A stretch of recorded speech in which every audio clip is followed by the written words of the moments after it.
El médico reumatólogo ve un grupo de enfermedades interesantes porque el mismo cuerpo te ataca y te daña. Las enfermedades autoinmunes, ¿verdad?, pues tienen el particular que no nada más te dañan esqueleto, pero te dañan órganos. Y ese es un concepto que el público no entiende, porque normalmente cuando piensan en enfermedades de las artritis, tú las asocias solamente a hueso, a esqueleto, y esa asociación no es correcta. Las enfermedades autoinmunes sí te afectan esqueleto, pero te afectan órganos también.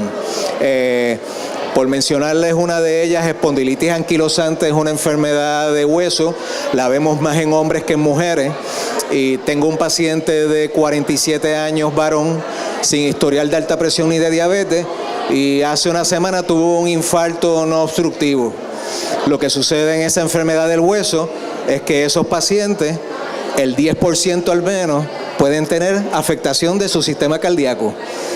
Cuando le modificamos entonces a estas personas su enfermedad, los hacemos no nada más protegiéndoles entonces el esqueleto, les tenemos que proteger los órganos también.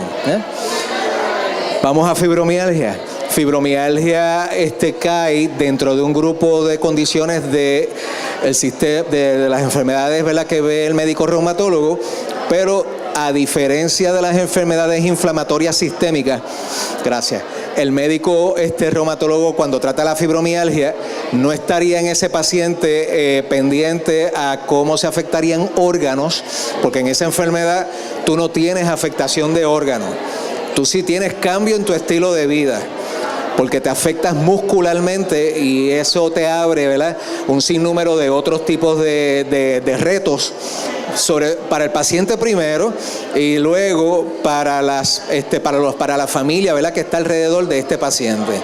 A veces yo pienso que no es nada más educar al paciente, pero tenemos que educar a ese esposo, a esa esposa, a esos hijos que te ven bien, porque como decimos acá, te pintas, te pones ropa y capota pintura y parece que todo está bueno, pero nada más el que lleva la fiesta sabe que la verbena tú puedes adornarla de luces y no necesariamente ser buena, ¿verdad? Y ustedes me corregirán los que padecen de esta enfermedad. En las enfermedades del reumatismo del tejido suave, tú tienes varias condiciones y hay 3.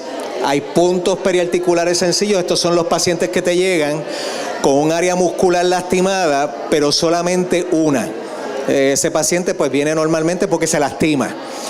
Tienes el paciente de síndrome de dolor miofacial regional, y es que puedes tener una afectación muscular y la afectación te lastima con una distribución. Vamos a decir, me duele el mollero, pero yo siento el malestar en el brazo completo. Tienes un punto de dolor, pero el punto de dolor migra, se mueve, distribuye. Eso cuando el médico te está oyendo le canaliza a pensar si lo que está viendo es una queja con una artritis, porque una artritis no debe de molestar en donde no hay coyuntura. La artritis molesta en donde tú tienes una articulación. Así que es distinto que tú vengas y le digas al médico me duele el codo a que te molesten los músculos de antebrazo. Eso está fuera de la coyuntura y ya entonces uno piensa, ok, él no me está hablando de una artritis, yo no tengo que definir en 100 condiciones de artritis porque son 100, no son 2, no son 3, son 100 artritis. Yo voy a pensar en enfermedades musculares. Y entonces tenemos la fibromialgia, que ya es el paciente con un dolor muscular generalizado. Ese dolor no está localizado. En los puntos periarticulares sencillos, pues tú vas a tener las bursitis, las tendinitis, las tenosinovitis, las entesitis, las bursas. El cielo, aquel señor grande cuando nos mandó para acá abajo dijo, ok, yo te voy a defender que el tendón no se te dañe con el hueso en la fricción y el movimiento, y yo te voy a poner un cojincito, que ese cojincito va a defender que el tendón y el hueso no se lastimen entre ellos. Eso se llaman bursas. Y el cuerpo humano tiene 70. Así que tú tienes 70 sitios para que te dé una bursitis, que ya es la inflamación de esa bursa cuando se lastima. Tú tienes la tendinitis, es el tendón cuando se inflama, te va a limitar el movimiento, no te va a dejar mover la coyuntura cómodo. Tiene una distribución y el médico sabe por la limitación del movimiento cuál tendón es el que debe de estar afectado. Tienes la tenosinovitis, Eso es que los tendoncitos en el cuerpo tienen una vaina, una cubierta, y esa cubierta se puede inflamar limitando la actividad del tendón. Y el médico tiene que entonces definirte esa lesión también. Y tienes la entesitis, que es la inflamación en donde se enganchan los tendones. Así que cuando uno ve lesiones, el médico te está escuchando y él tiene que empezar a diferenciar en su mente todas esas variables. Está el síndrome de dolor miofacial regional. En tú puedes tener un dolor de cuello y tú sientes que ese dolor de cuello se te mueve a los músculos altos de espalda. Tú tienes un dolor de espalda baja y tú sientes que se te mueven hacia las nalgas y hacia los músculos altos de pierna. Tú tienes un dolor de hombro y el dolor de hombro se mueve hacia el mollero, hacia el codo. O sea, no se queda localizado, se distribuye. Y tienes en cadera y de momento cuando te acuestas no puedes poner el peso de tu cuerpo contra la cadera y te das cuenta que en la cama te viras hacia el otro lado para poder poner el peso al otro lado. Es una de las tendinitis más comunes, se inyectan, se pueden aliviar con terapia física, se le da antiinflamatorios al paciente, o sea que tenemos alternativas de cómo tratarlo. Pero a mí me pidieron que hablara de la más difícil, fibromialgia. ¿Qué es? Pues fibromialgia, por el criterio propuesto por el Colegio Americano de Reumatología en el 2010 y revisado de nuevo en el 2011, y por el Instituto Nacional de Salud, que en el 2016 vuelve y repasa criterios para esta condición, nos dice que es un trastorno crónico de dolor muscular general. Tú no tienes a ese paciente con una queja de dolor localizado, tú tienes a ese paciente con una queja de dolor distribuido. El dolor le es incapacitante, lo tienen sobre 3 meses. Así que, ¿yo tengo fibromialgia porque me empezó a doler la semana pasada? No. La definición de la enfermedad todavía no la tienes. Tú tienes que haber tenido tu dolor general distribuido sobre 3 meses al menos. Sobre 3 meses al menos. Y tenemos que ser bien estrictos en que definamos por el libro, ¿verdad? Porque entonces, todo el mundo que le duele la oreja es fibromialgia, a mí me duelen las narices es fibromialgia, a mí me duele la punta del dedo, eso no es así. Y tú oyes mucho que cualquiera tiene ahora fibromialgia. Todo el mundo, óyeme, si tú le preguntas aquí a cada uno de ustedes, algo le duele y eso no te define en esa enfermedad. Así que es bien importante que cuando definamos condición seamos bien específicos, ¿verdad? A que cuando tú le des un diagnóstico a tu paciente, tú le estás dando un diagnóstico por lo que dicen los criterios y las guías, no por lo que nos guste que sea, y menos si se convierte en un diagnóstico de moda, porque todo el mundo la tiene, ¿no? ¿Qué es común? Verlo asociado con otras enfermedades. Yo siempre pienso, qué bonito sería que todo el que te llenara tuviera 23 años con un dolor general de 4 meses y no tuviera ninguna enfermedad otra montada encima. Y el reto para el médico puertorriqueño es que todo el que entró por la puerta, hasta que tú le digas que no, es alta presión y diabetes, porque en este país todo el mundo padecemos del corazón o del azúcar. Así que ya empezando con eso, el que te entró nuevo y te dijo, yo estoy bien bueno, tú no se lo crees. Porque tú tienes que verificar si está bien bueno de verdad. Hasta que no hayas hecho la evaluación, tú no le puedes decir a ese paciente, tú no eres esto, tú no eres lo otro. ¿Cuáles serían las enfermedades que vemos asociadas a este patrón de dolor? Las enfermedades autoinmunes, en ellas, de las más comunes, artritis reumatoidea y artritis de lupus. Lupus sistémico, porque el lupus como condición tiene 5 tipos de lupus y los lupus piel no te dan dolor en el cuerpo. Así que si tú eres un lupus discoide y no eres un lupus sistémico, el lupus discoide no te está justificando la fibromialgia. Así que cuando hablamos de enfermedades tenemos una clasificación y después de clasificar un lupus, tú tienes que decirle a ese paciente cuál de los 5 lupus tiene. Ahí volvemos. No es 1, son 5. Así que tú dependes de la destreza de tu médico cuando te evalúa en saberte decir, tú eres este tipo de lupus, ¿no? Enfermedades degenerativas. Vámonos con las niñas, en el caso que aquí veo más niñas que varones. Ustedes, mis hijas, el cielo las puso a sufrir desde que llegan. Viene la adolescencia y ustedes tienen visita mensual.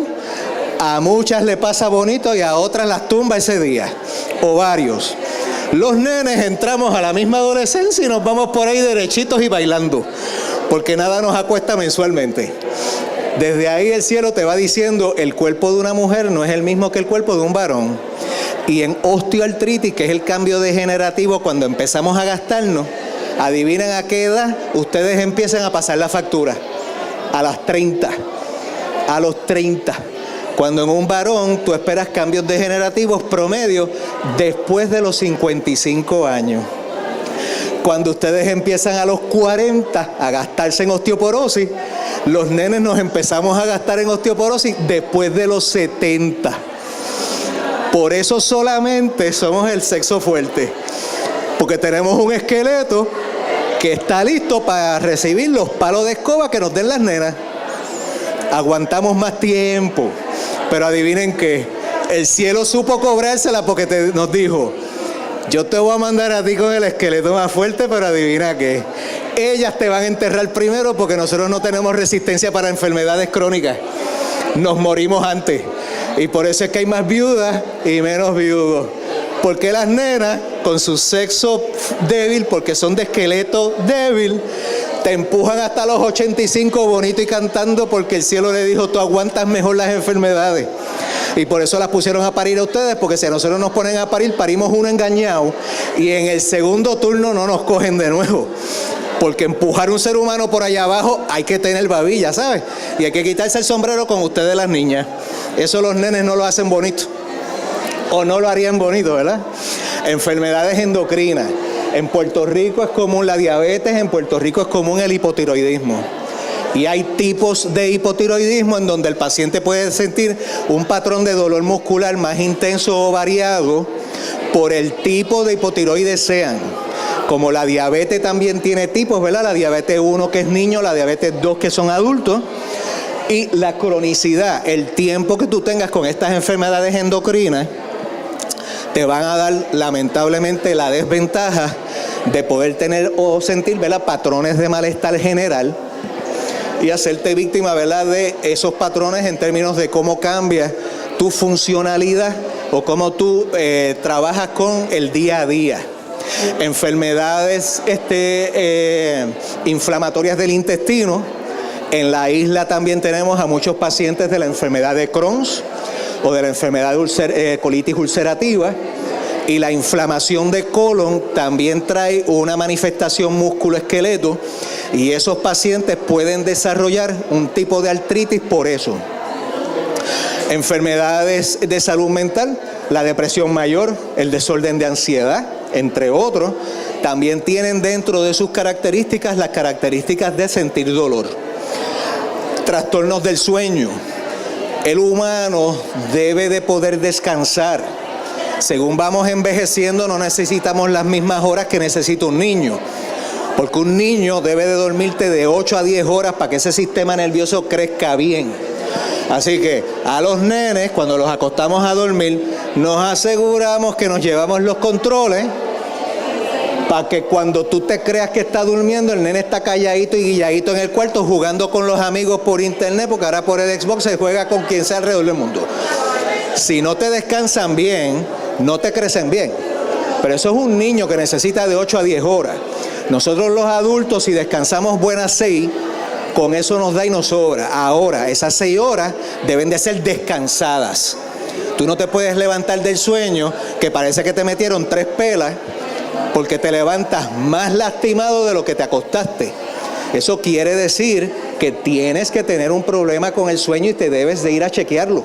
El sueño es evaluado por el médico psiquiatra, y entre las evaluaciones que entran para sueño es ver si nosotros respiramos bien en el descanso, porque hay mucha gente que tiene apnea del sueño y no saben que a mitad de camino en ese descanso se va el oxígeno, tú empiezas a brincar y a zarandearte en la cama y a roncar y no dormiste profundo.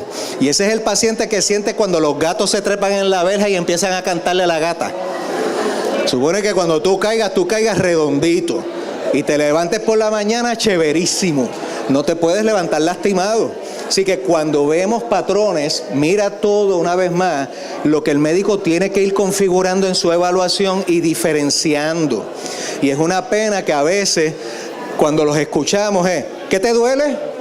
Las uñas. ¿De qué mano? De la derecha. Plaquita, tómate un antiinflamatorio, nos vemos, suerte. Óyeme, esa mano está pegada a un brazo, ese brazo está pegado a un cuerpo. Tú tienes que verificar antes de soltarle un antiinflamatorio si ese paciente está tomando anticoagulantes, si ya toma medicinas del corazón, porque adivina qué, las medicinas del corazón te escogen los antiinflamatorios. Así que un antiinflamatorio no se le puede soltar a cualquier paciente. Tú tienes que haber discriminado si ese paciente puede o no tomar el antiinflamatorio. Yo peleo con los estudiantes porque yo soy catedrático en la Escuela de Medicina y el paciente llegó caminando, tiene buen color y como decía mi abuela de campo, si estás gordito y colorado estás bonito. Mira, abuelita no tenía laboratorio en un ojo y rayos X en el otro. Y lamentablemente cualquiera puede llegar bonito y parecer lindo y tiene una verbena por dentro y está bien enfermito. Así que tú no te puedes dejar llevar por lo que tú ves. Eso te da una idea de estado de salud, pero no te confirma estado de salud hasta que tú no hayas evaluado al paciente y le hayas hecho sus pruebas correspondientes. Así que los estoy caminando, ¿verdad? Y lo que hice fue en una conferencia como esta, ¿qué yo hago para estos muchachos y muchachas meterlos en mi cabeza y que piensen conmigo? Porque al menos de estos talleres, de estas oportunidades, lo que tú te debes de llevar son unas ideas. A lo mejor reconoces en tu familia gente con enfermedad, le sabes decir, fíjate, aprendí allí que te debes de ir a chequear de esta forma, que te toca evaluarte con un reumatólogo, que él va a ver diferentes condiciones, que tú tienes factores de riesgo. O sea, esas son las ideas de estos talleres. ¿Cómo te vas a ir con una receta mía hoy? No con ninguna. Porque para eso tú tienes que evaluar a la persona antes de tú soltar receta y por eso los recetarios no vinieron con nosotros hoy. Pero la idea es esa, que en estos talleres de educación ustedes tengan la oportunidad de aprender y de discriminar con uno. Para mí yo siempre pienso que el paciente tiene que ser doctor conmigo. ¿Por qué? Yo soy el que tiene la enfermedad. Así que lo que yo entiendo de condición, para mí como médico es un reto, yo asegurarme que mi paciente entienda lo que tiene él. Porque ustedes son los que pelean con ese maligno. Y si hay que darle permiso a ese maligno de estar en el templo, es bajo las condiciones de maligno, bajo las condiciones tuyas. ¿Quién debe de ponerle condiciones a quién aquí? ¿La enfermedad a ti o tú a la enfermedad? Tú a la enfermedad, proclámenlo. Yo a la enfermedad, doctor. Yo a la enfermedad. Pero cuando ustedes sean, y la enfermedad me lleva, y la enfermedad me trae, y qué malo es esto, y qué malo es esto. Olvídate que si pides malo, del cielo bajan clavos y encima martillo. Que tú sabes que por default vas a terminar clavado. O sea, tiene uno que condicionar lo que uno quiere. Y eso es en todo en la vida, eso no nada más en enfermedades, ¿verdad? Escogemos lo que queremos. Nadie nos obliga a tener, ¿eh? La prevalencia, ¿a quién le puede dar? Pues mira, esto le da más a mujeres que a hombres, le puede dar a varones, pero es más común en mujer. Y es de un 70 a un 90%, eso quiere decir de cada 10 pacientes con un dolor general, al menos de 7 a 9 deben de ser niñas. La diferencia son varones. Las mujeres en edad reproductiva. Esto cuando yo tengo una persona de 80 y pico de años que se me sienta en la silla por primera vez y empieza, y yo le pregunto, dama, buenas tardes, yo soy el doctor Carrasquillo, ¿cómo la puedo ayudar? ¿Qué la trajo hoy aquí?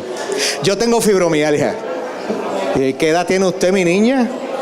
8 papeles y 3 chavos, 83 años. Mira, mi hermanita, si tú tienes algo es osteoartritis severa. Si tú tienes algo encima es osteoporosis adelantada. Si no es que ya fracturó cadera y ya viene con un reemplazo metido ahí. Esas enfermedades traen dolor. Y como vieron en la laminilla anterior, si tú tienes osteoartritis, tú puedes tener fibromialgia por osteoartritis. Así que a ese paciente hay que enseñarle, no. Tú empiezas con las enfermedades que arrancan contigo porque tú eres una ochentona, mi vida. Tú no tienes 22 años. Si tuvieras 22 años son otros riesgos, a los 80 y pico son otros. Y volvemos, y ahí vamos en el ejercicio, que el paciente entienda contigo, ¿verdad?, qué es lo que tengo, pero en base a la evidencia de los daños.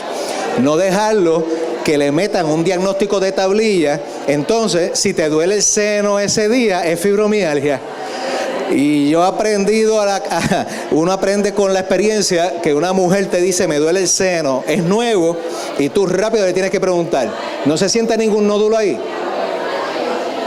Porque ¿cuál es el primer cáncer de mujer en Puerto Rico? Y sería bien triste que una mujer te diga, me duele el seno, lo que tiene es un nódulo, y tú te atrevas a decirle, ay, que tú eres fibromialgia, mija, te deben de doler hasta los pezones. Porque generaliza y ya tú tomas por bueno que es la fibromialgia. Por eso en la revisión que les expliqué al principio del colegio y del Instituto de Salud, ellos dijeron, no, aguanten los caballitos. Porque entonces, si la gente tiene dolor, no tiene oportunidad de ninguna otra enfermedad. No. Tú tienes diabetes y tú mañana tienes alta presión. Y la alta presión te dio 2 infartos y eso tú lo tienes que tolerar. O sea, no tienes la ventaja de tú escoger qué condición voy a tener, o qué condición quiero tener, o qué condición me conviene tener. Que a veces pues también tú tienes los que vienen con la agenda de que quiero estar enfermo, ¿no? La prevalencia en la población de 0.5 a 5%. Esto no es una enfermedad más común, sí es una enfermedad que vemos más y probablemente la estamos empezando a ver más porque estamos educando más a los pacientes y el paciente está yendo a tiempo a verificarse con el médico. La edad promedio es 35 a 40, el variable de los 10 años hasta los 55. Y acá mis compañeras reumas pediátricos me corregirán, si ellas ya no empiezan a ver en adolescentes un patrón de malestar muscular general. Así que sí lo vemos bien asociado a esa etapa reproductiva de la mujer. Y hoy, con el estilo de vida que tenemos, el estilo ya sedentario, los niños ya no te corren bicicleta porque volvemos. Es más conveniente y te queda chévere que el nene esté 4 horas pegado al jueguito. No molesta, no se está metiendo en lío. Y yo preferiría, si es uno de los míos, que venga negro de sucio, que se haya raspado la rodilla porque se cayó de la bicicleta, obviamente en una fracturita de la pierna para no tener que correr al ortopeda. Pero los niños necesitan de la actividad física y hoy los adolescentes hacen muy poca actividad física. Claro, porque pues nos conviene que el nene esté tranquilo. La fibromialgia en el paciente mayor de 55 años siempre debiste de haberlo asociado a otro evento. Así que lo que les decía de la paciente de 83, cuando ella me dijo su primer diagnóstico fibromialgia, yo tenía que corregirla, porque ese no es el primer diagnóstico de ella. Ese será uno de sus diagnósticos, pero no el principal. Y yo pongo manos en fuego que tiene que tener al menos una osteoartritis mediana. No puede ser una osteoartritis o no osteoartritis, porque a los 80 y pico de años tú tienes que pagar factura con ese esqueleto enfermo. El esqueleto te tiene que haber cambiado en 80 años. O sea, no hay forma de que tú no tengas un tipo de daño. Síntomas.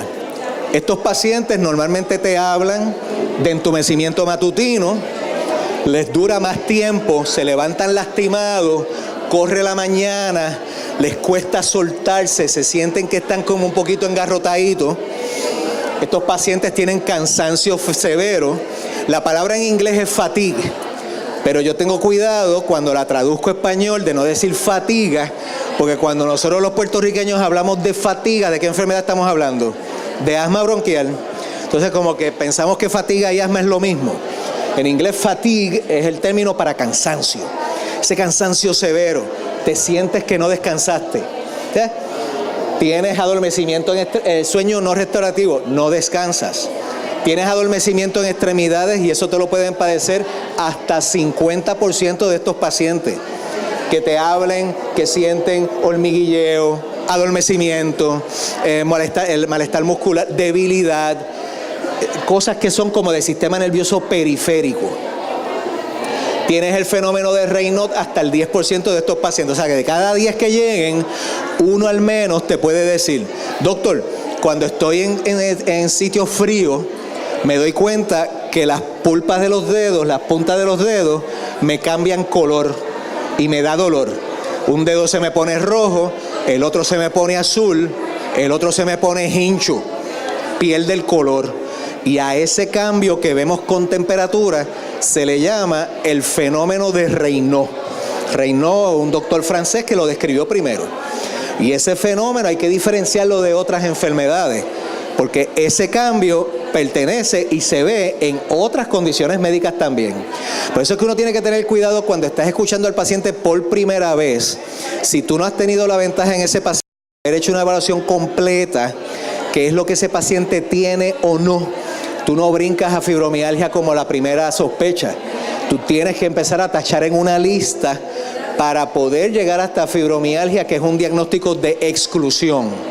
Los diagnósticos de inclusión son los que tú verificas primero. Problemas de la concentración, menstruaciones dolorosas y ojo seco o boca seca hasta 15% de estos pacientes.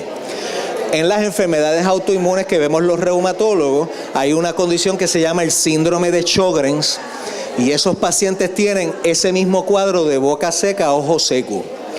Pero tú puedes tener lo que se llama queratoconjuntivitis zika, que es cuando tienes el ojo seco, pero no es por inmunidad.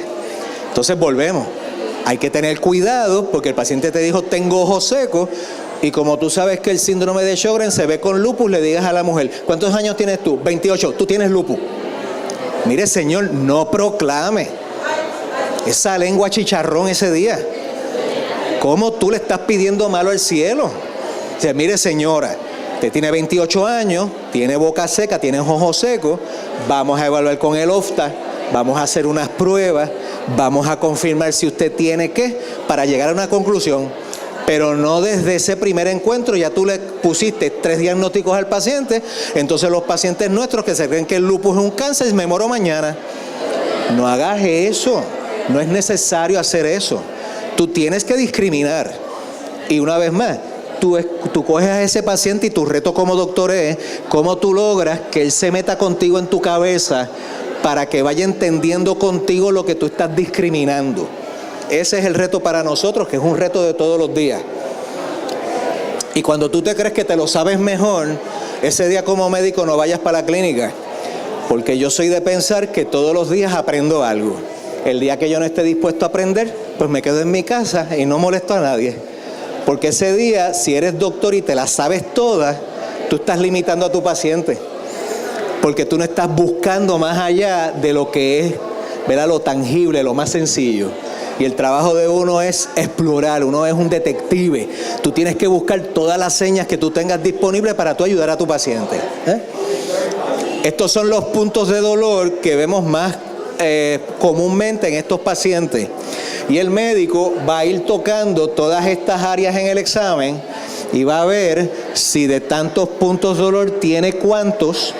Y el corte que hemos tenido por década es que de 18 puntos el paciente tenga al menos 11. Ya ese paciente te dijo primero que tiene un dolor general de ¿cuántos meses al menos? 3. O sea, que ya tú vas juntando la definición con lo que te está explicando la persona.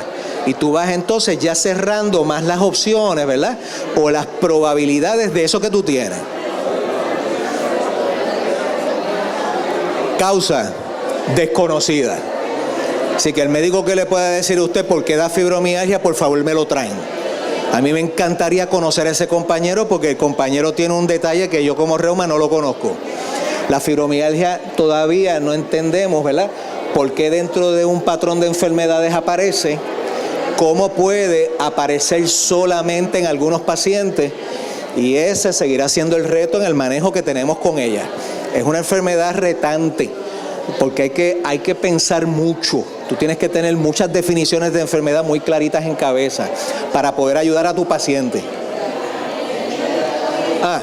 Puede haber un patrón de familia. Así que tú puedes ver en casas que mamá tiene, la tía tiene, la hija tiene. Porque se ha observado en estudios que sí hay un patrón familiar en mujeres. Así que pues cuando tú sabes el historial de tu casa, eso es importante, y por eso es que en ese primer encuentro con el doctor, ¿qué te preguntan? Tu historial familiar.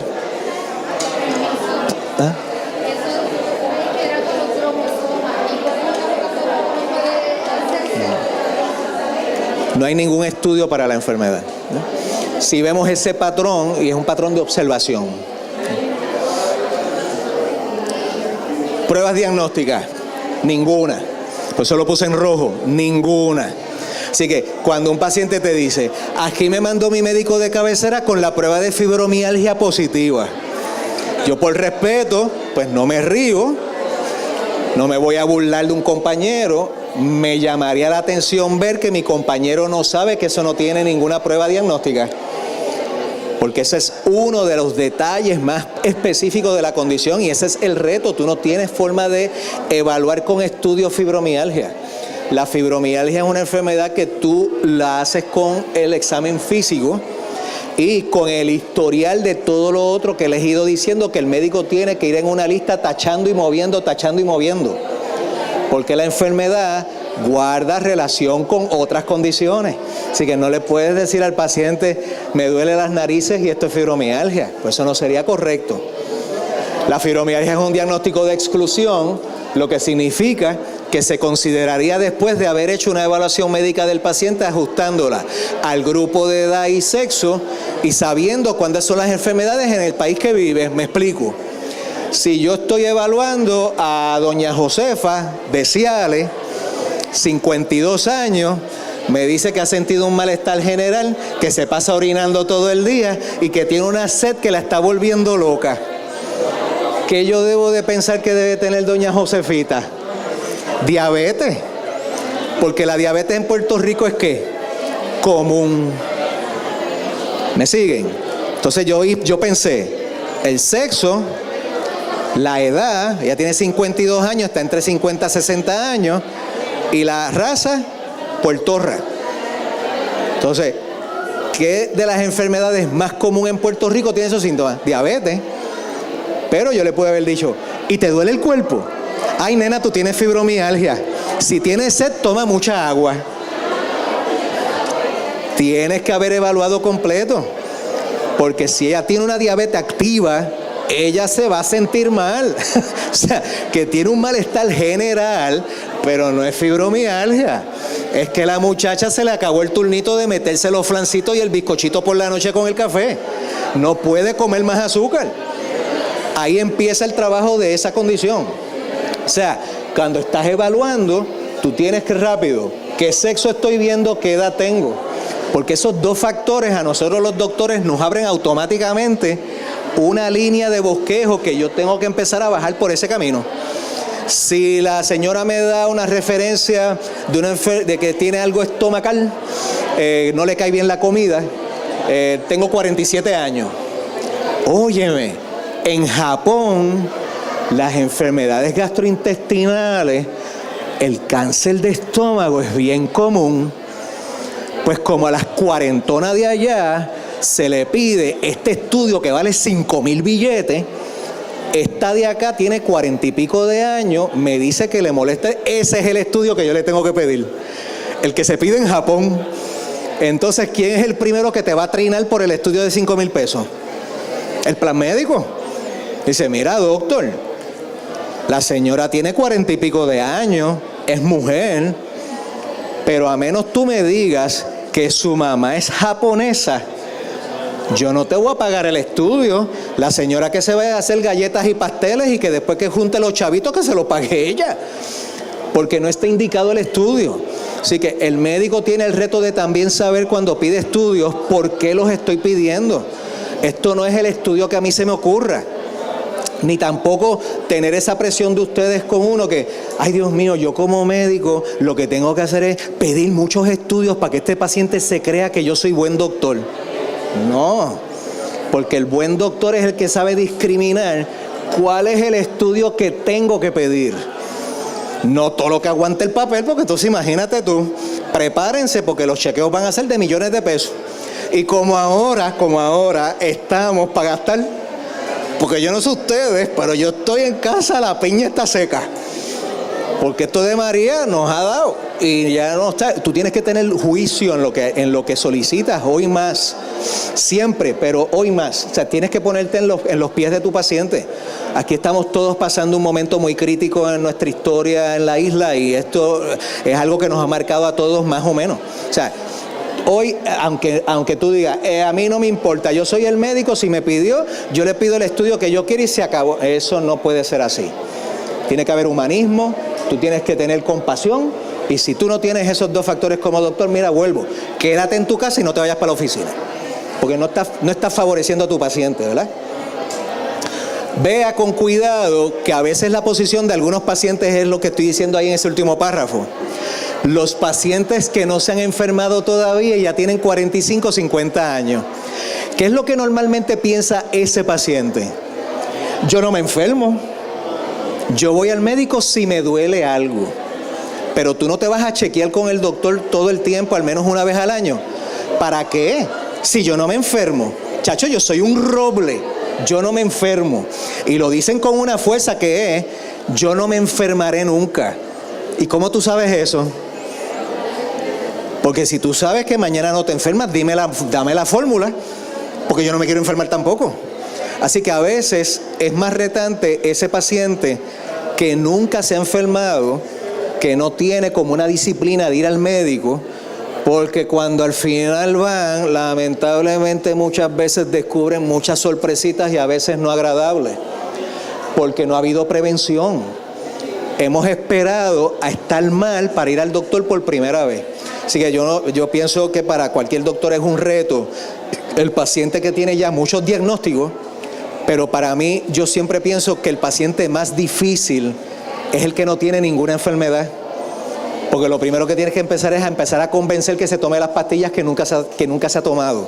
Así que, una vez más, es bien retante cuando ustedes están frente a nosotros, crean, al menos para mí, que es un reto cuando yo tengo una persona frente a mí, me está dando su información, se está desnudando a mí, o sea, la vulnerabilidad de un encuentro médico-paciente, que por eso para los que somos doctores la práctica es tan bella y le tenemos tanto respeto a lo que hacemos, ¿eh? El tratamiento. Estos pacientes tienen un acercamiento a tratamiento multidisciplinario. El que te diga que es fibromialgia, vente a buscar la pastillita, que yo te alivio y te vaya, eso no es un manejo completo en esa enfermedad. Tú tienes que modificar estilos de vida, tú tienes que educarte. Por eso la primera oración es educación. Yo les decía ahorita que si tú tienes malignos en tu cuerpo, ¿cómo tú peleas ese maligno mejor que ha entrado en tu templo? ¿Sí lo qué? Si lo conoces. ¿Y cómo conoces maligno en enfermedad? Conociendo la definición. Tú sabes que tu enfermedad hace 1, hace 2 y hace 3. Y tú estás modificando esos 3 problemas. ¿Quién va ganando? ¿La enfermedad o tú? Tú. Pero para tú conseguir eso, ¿qué tú tenías que tener de enfermedad? Educación. Y a veces fallamos en que esto es medicina papagayo. ¿Qué te trajo que tú tienes? Toma y nos vimos. Ah, pero doctor, yo soy el médico. No me preguntes, yo te estoy dando lo que yo creo que te conviene, tómatelo y se acabó. Ah, pues ¿saben qué? Con el respeto usted dice, ay, muchas gracias, doctor, muchas gracias. Cojan sus paquetes, los 3 que hayan llevado, y no vuelvan. Porque el médico no te está compartiendo la información que él conoce. Y un doctor tiene que sentirse obligado a que, mira, no paciente, tú tienes este diagnóstico es 1, 2 y 3, ahora que yo te dé esta medicina, yo necesito que tú hagas esto, tú tienes que volver tal día, vamos a monitorear el uso de medicaciones, o sea, que haya un ejercicio en donde tú veas, óyeme, si yo como paciente tengo que asumir la responsabilidad de medicarme, el médico como que me está entregando la medicina tiene una responsabilidad compartida conmigo, ¿sí? Y a veces, una vez más, fallamos en que a lo mejor no damos esa referencia al paciente y el paciente se te pierde en los laureles porque entonces no gana ventaja. Y si él no entendió, el comportamiento humano es, bueno, la verdad que yo no voy a volver porque como yo no sé ni para qué yo hago esto, y cuando ya yo entré al cubículo me senté, ya el doctor tiene la receta en la mano, me la dio y yo me fui.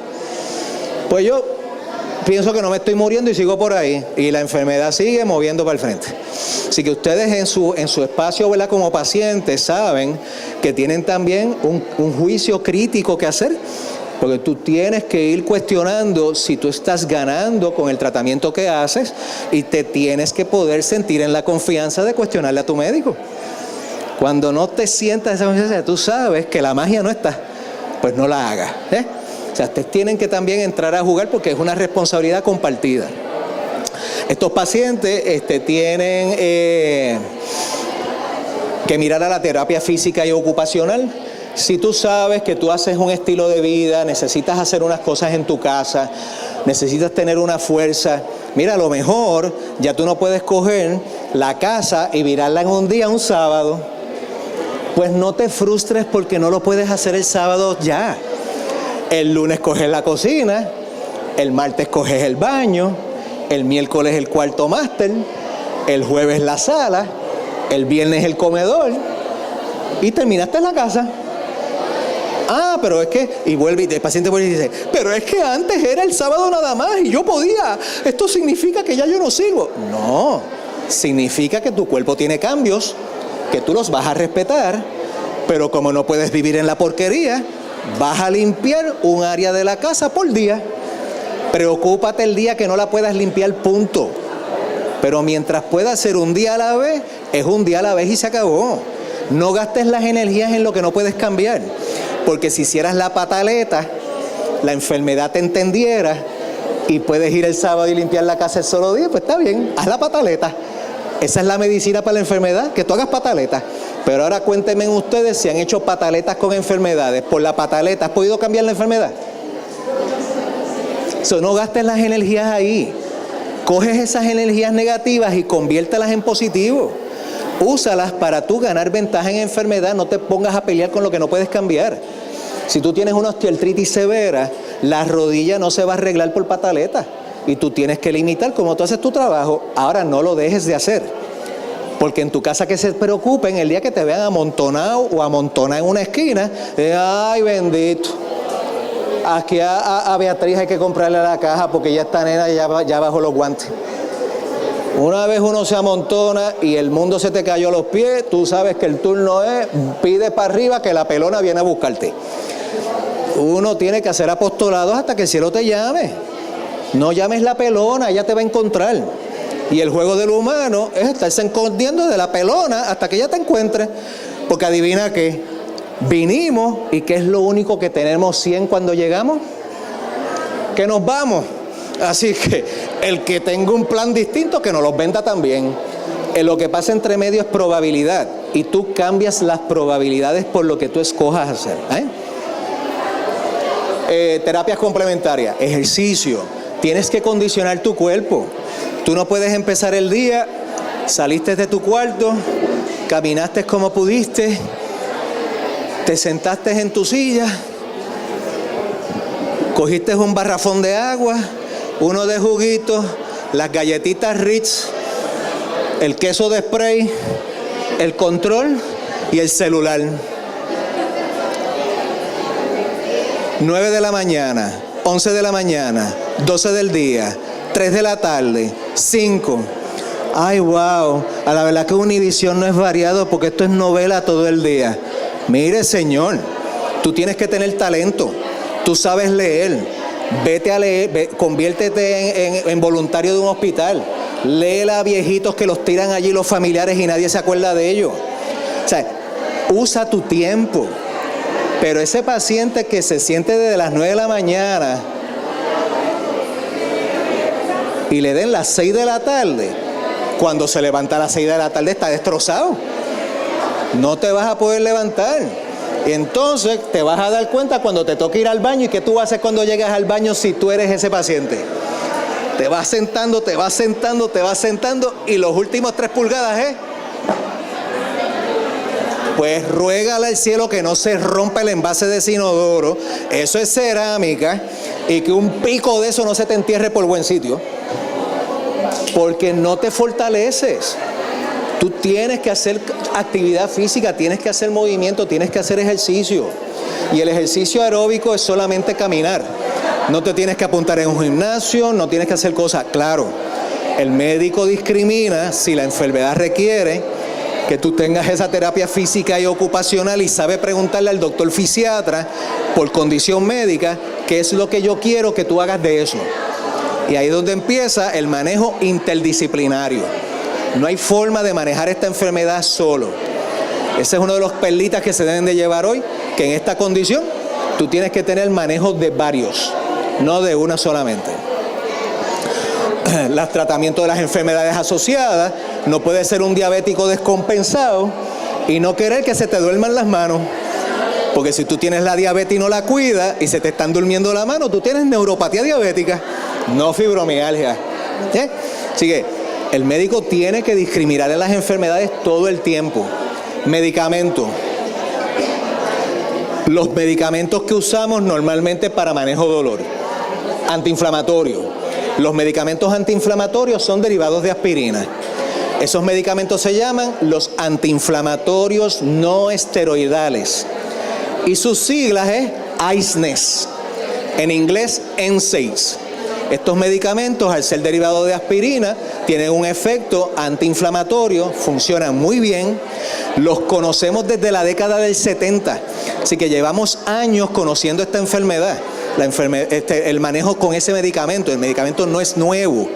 Ahora, si tú eres un paciente de alta presión diabético y en esas dos enfermedades ya tú lograste que tu riñón cambiara el filtrado, tú no puedes tomar antiinflamatorios no esteroidales.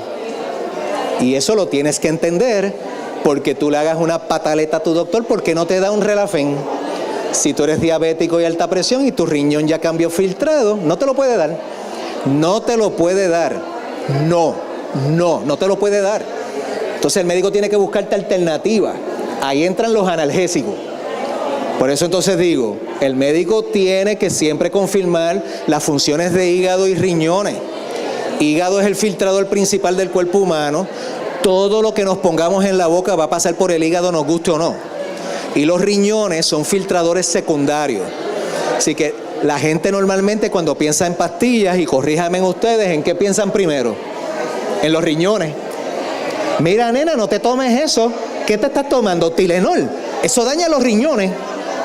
Azúcar, eso daña los riñones. Mira, Tylenol es un analgésico y adivina qué, no usa el riñón. Así que tú te puedes llenar de Tylenol y si estás esperando un daño en riñón no ocurre. Ahora, Tylenol sí te puede afectar el hígado. Por eso tú no debes de tomar más de 4.000 miligramos de acetaminofén por día. O lo tengas contraindicado por cualquier otra razón. Así que volvemos. Los doctores debemos de conocer las medicinas y sus restricciones, porque no todos los pacientes van a ser candidatos para todos los medicamentos de alivio. Y tú tienes el deber, el trabajo, estás obligado a escogerle el medicamento a tu paciente. No puedes medicar con cualquier medicina. Tienes los analgésicos no controlados, acetaminofén. Tienes los analgésicos controlados. El reto de los medicamentos controlados es que son medicamentos que tienen un riesgo de hábito y de adicción. Y si tú vas a dar una medicina como esta a alguien que se tiene que medicar siempre, de por vida, ¿qué riesgo tú estás levantando? Como me dijo una de mis mayores el otro día en la clínica. Imagínese, doctor, yo con 78 años y después de vieja te cata. Porque ellos te lo dicen como ellos lo entienden. Y dije, pero mire, imagínese usted, yo con esta edad, con estas rodillas malas y tumbándome para el lado. Yo no puedo. Búsqueme otra medicina. O sea que ya el paciente sabía que los medicamentos controlados daban un riesgo adictivo.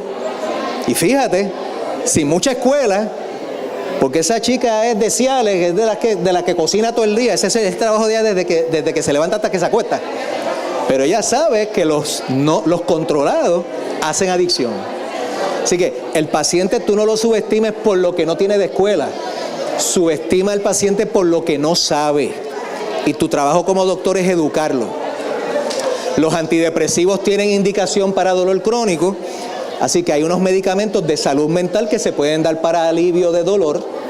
Y los antiepilépticos, hay algunas medicinas que su primera indicación fue epilepsia. Y después el FDA encontró que tenían indicación en dolor también. Y tú puedes ver entonces ahora en algunos antiepilépticos que tienen en indicaciones epilepsia, dolor crónico, fibromialgia, o sea que tienen distintas indicaciones.